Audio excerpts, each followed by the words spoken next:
discomfort I could not quite name but felt deeply. I observed them during the initial wedding discussions. Clara's voice.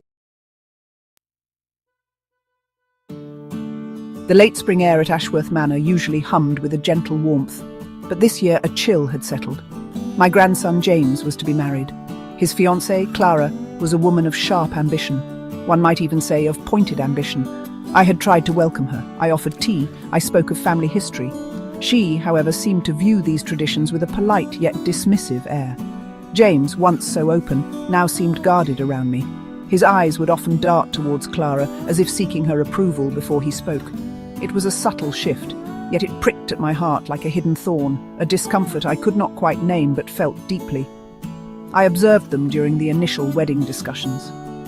Clara's voice was always the loudest. Her suggestions, often expensive and modern, steamrolled any of my own. She spoke of updating Ashworth, of making it relevant.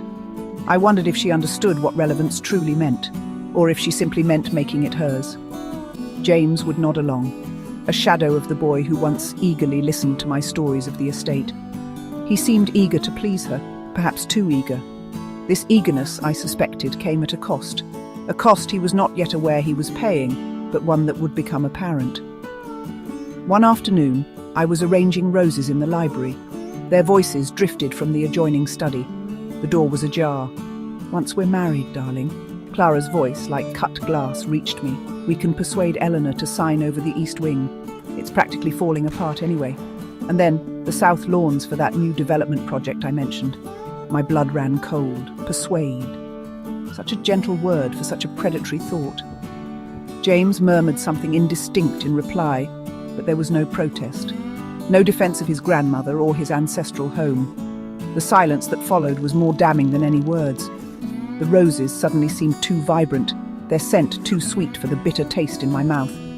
So this was their plan, to carve up my home, my legacy, and to use me, the supposed matriarch, as a mere stepping stone. I'd always believed in facing unpleasant truths head-on. This truth, however, was not just unpleasant.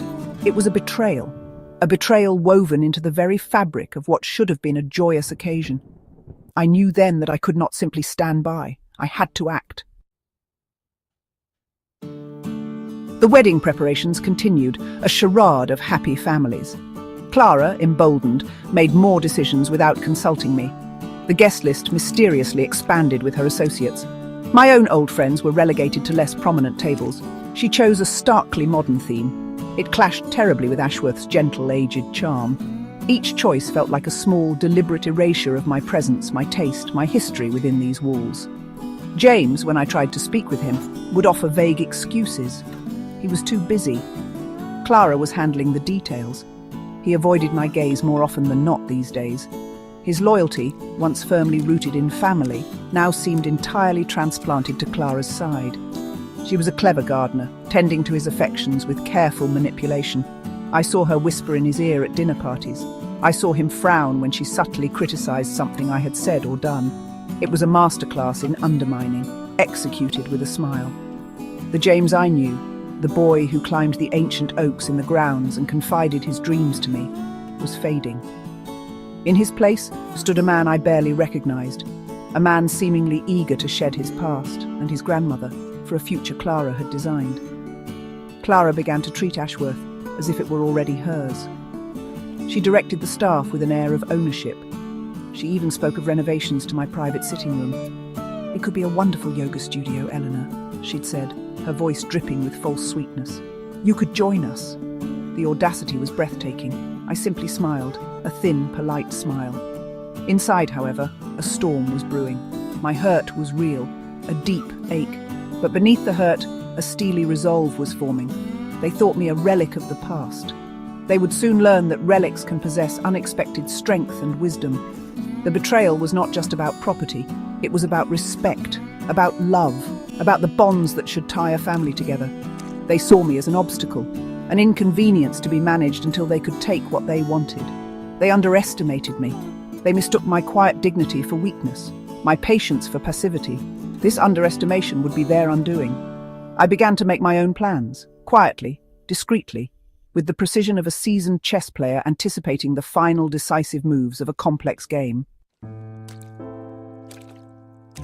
My first call was to Mr. Abernathy, my solicitor for over 40 years, a man of impeccable discretion and sharp legal mind.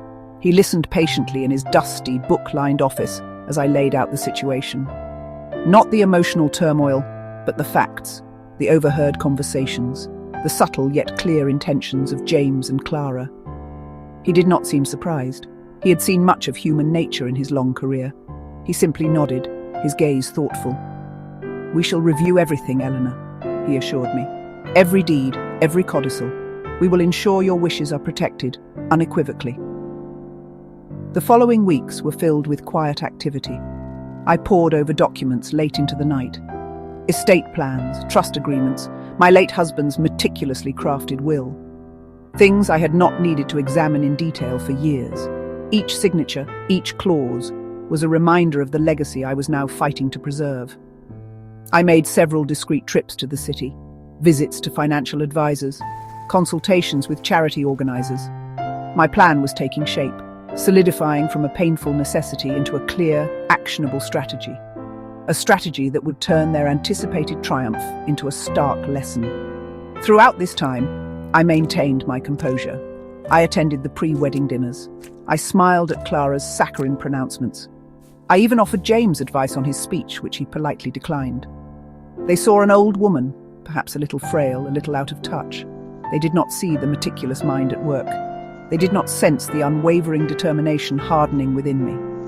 My staff, loyal retainers who had served Ashworth for decades, noticed my quiet industry.